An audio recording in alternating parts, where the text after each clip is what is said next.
Good morning, Year 5. I hope you are all very well and welcome to our first SPAG lesson of your lockdown lessons.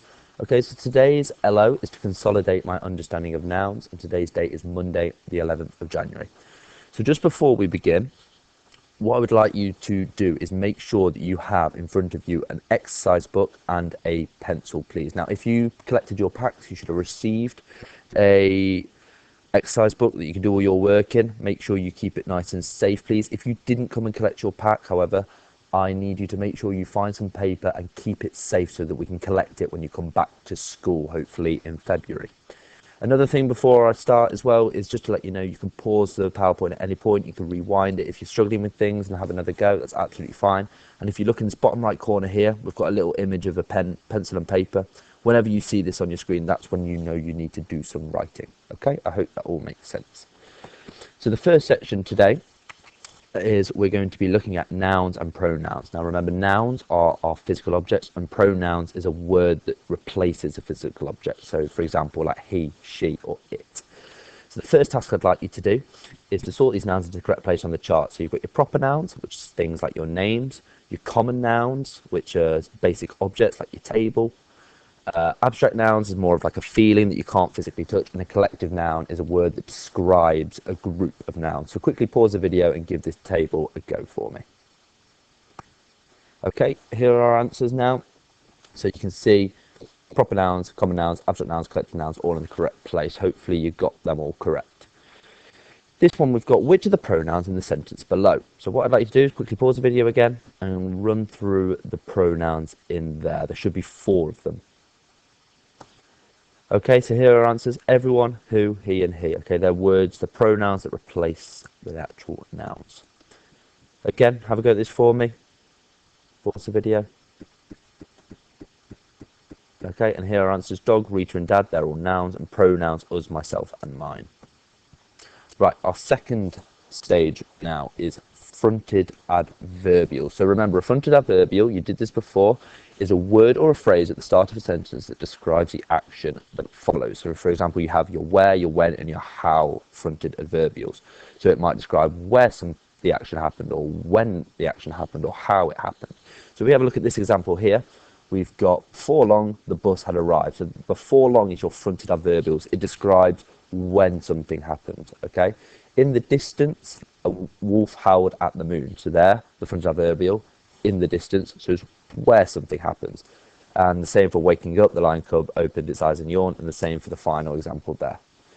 So moving on now, what I would like to do is pause this video quickly, and I want you to identify the sentence below which has a fronted adverbial. One of these sentences has a fronted adverbial. Okay, and the answer is B, later today. That's your fronted adverbial. It describes when something has happened. Right, so you can notice the little pen and paper in the bottom right corner. I want you to do some writing, so you can rewrite the sentence below with one adverbial phrase at the beginning of the sentence. You're going to move something within this sentence and move it to the front, the adverbial phrase to the front. Okay, so before the sun rose, the emperor and his wife strode majestically around the inner palace grounds. That is your answer. So give yourself a tick if you got that one correct. Moving on now quickly to plural and possessive. So here we're going to be discussing apostrophes. So we've got apostrophes that state when something is plural, when there's more than one of something, and possessive when somebody owns something, you need an apostrophe. So I'll show a few more examples and I'm sure it'll make a little bit more sense. So here we've got where should the apostrophe be in the sentences below? What type of apostrophe is needed in each? Give it a go if you want to, give it a pause. If not, I'm going to run through it quickly for you now. So we've got the boy's jumper is in the cloakroom. The apostrophe comes before the S. It's the boy's jumper, okay? And we can see here it's possessive. Now it's possessive because the boy owns the jumper, okay? It's the boy's possession. It's the boy's jumper, so therefore it's possessive. Exactly the same for the second one. It's Julie's mother. So the apostrophe comes before the S. Possessive, so it comes before the S. Julie's mother.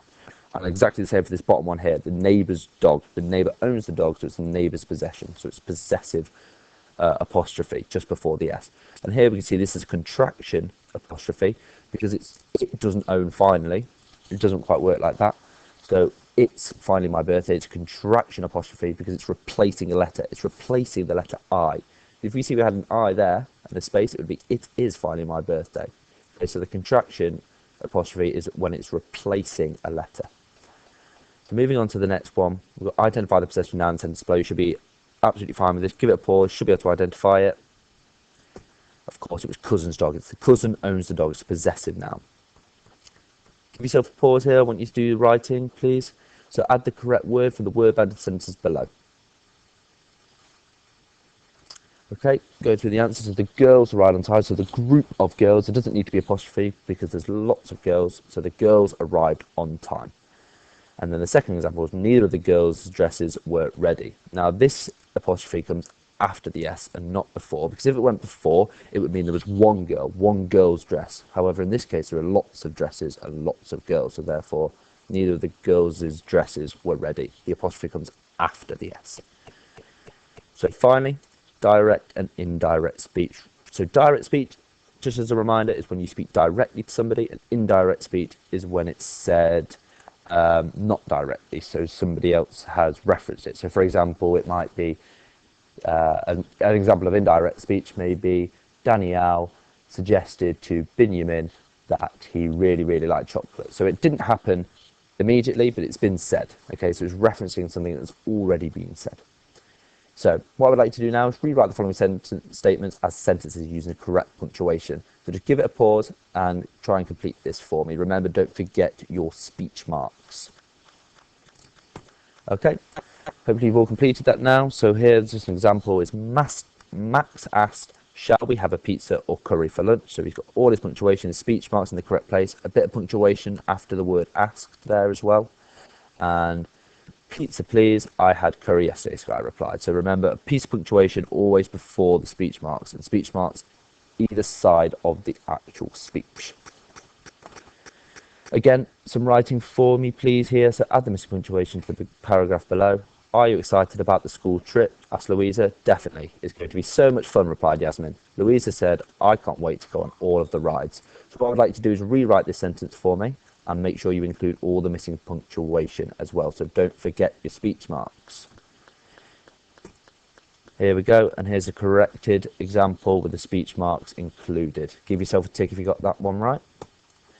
I'd like you to now rewrite the sentences which use indirect speech in the paragraph below. So all the sentences that include indirect speech, I would like you to write that below. Okay, and here is the correct answers. So Darlene suggested they should wait to see what the weather was like first. This bit is not within speech marks, so therefore it's indirect speech, and exactly the same for this bottom sentence here. Okay, thank you very much, Year 5. What I would like you to do now is there should be a task attached to this on the website. So if you would like to complete this for me, and then remember to send in the pictures once you've completed it, please, so I can mark it. Thank you very much, Year 5. Enjoy the rest of your day. I'll make sure I get them all saved first, and then